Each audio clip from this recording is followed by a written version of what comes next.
In college, I took to the Flowbee. It's a vacuum cleaner with like blade contraption thing. That's a special look right there.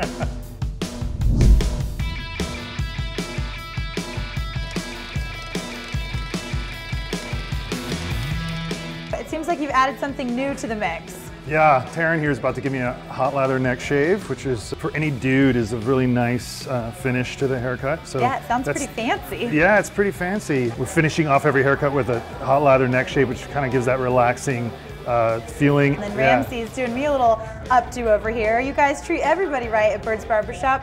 How do you add in those unique elements? I feel like it's not just about the haircut. When Jason and I first started doing this thing called Birds, neither of us come from hair. So we just came at it as customers and clients, and what did we not like about getting our haircut? And it was just always such a chore. Your haircut's like your statement to the world. Why should it not be fun? So that's kind of where it all comes from, and then it became a passion project for everything we love. That's the thing, you said it's fun. That's how I feel. Sometimes I don't even need a haircut. I just want to hang out and drink beer and play Pac-Man in a cool setting, and I'm like, let me go to Birds. Yeah, you're not the only one. We totally welcome that. You've set a special culture, right? Yeah, totally. We like being a refuge, not just for the client, but for our employees, you know, like the old time barbershop was where you just hung out. It's just a new spin on that. You're talking about hanging out because you've got games. It sounds like you've kind of become a gamer. Oh my gosh. I've been through Craigslist. I know this whole town like the back of my hand because I bought every vintage game from every nerd, and I say that with pride. And actually just got an amazing new unicorn of a game.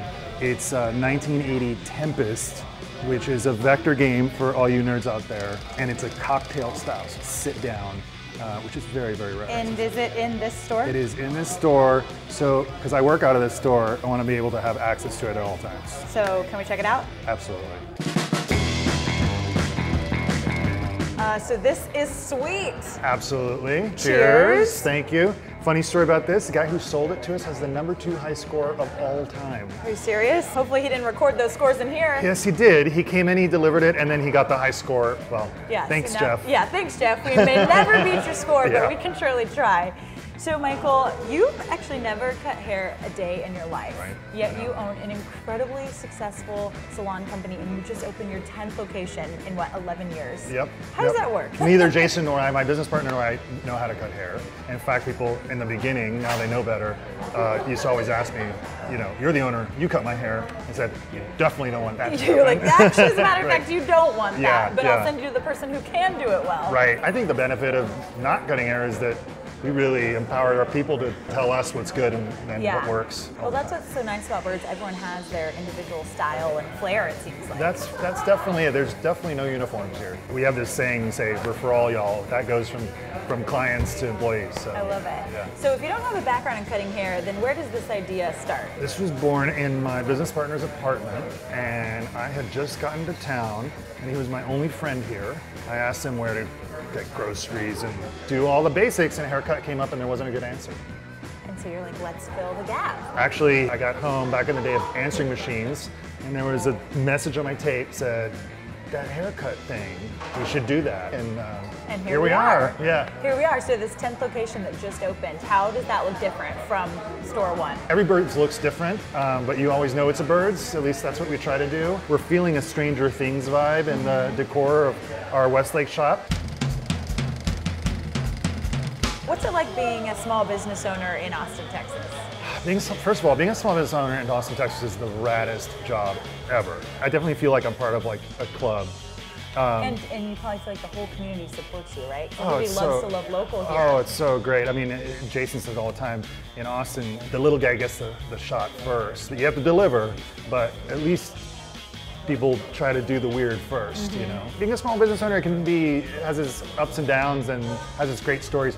In the very beginning, someone broke our front door in the middle of the night. I got a call, the alarm went off, and Jason and I both showed up, and then cops were there, and then it was kind of like, okay, now what? Yeah, you can't leave your baby unprotected. And I said, I'm staying. And so I backed up my truck against the door so that someone would have to go through my car.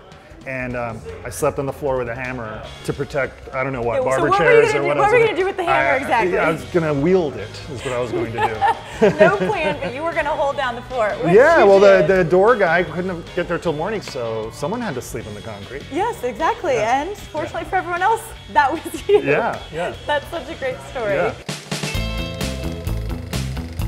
What role do you see yourself playing in the lives of your employees and the people you work with? I heard someone say the other day that Jason's the dad and I'm the fun uncle. So How'd you feel about that? I felt great. Okay.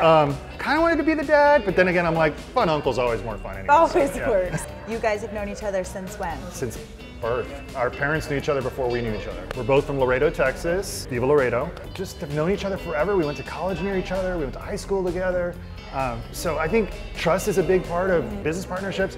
That was never an issue, never has been an issue because, you know, I knew you when you wet the bed or whatever. Exactly. So, You're like, I knew you in the crib. Yeah, you guys exactly. Had it's almost like you were destined to create something cool together. Totally. So people leave here with a lot of really great haircuts. Yeah. What about the worst haircut? Have you ever gotten a bad cut back in the day before Birds existed? I think the worst haircuts were always by my own hand. Sun in, you know, the orange. My high school yearbook picture is bad news. In college, I took to the Flowbee. It's a vacuum cleaner with like blade contraption thing. That's a special look right there. 10 stores in 11 years, that's an incredible growth and contribution to Austin. How do you see your role in the community? As long as Austin's growing, we'd love to grow with it. It's just Jason and I with a cast of 175 people helping us out. So if it is just kind of the two of you guys running the show, how do you do it? My advice is just, you don't know everything. You might be really good at one thing.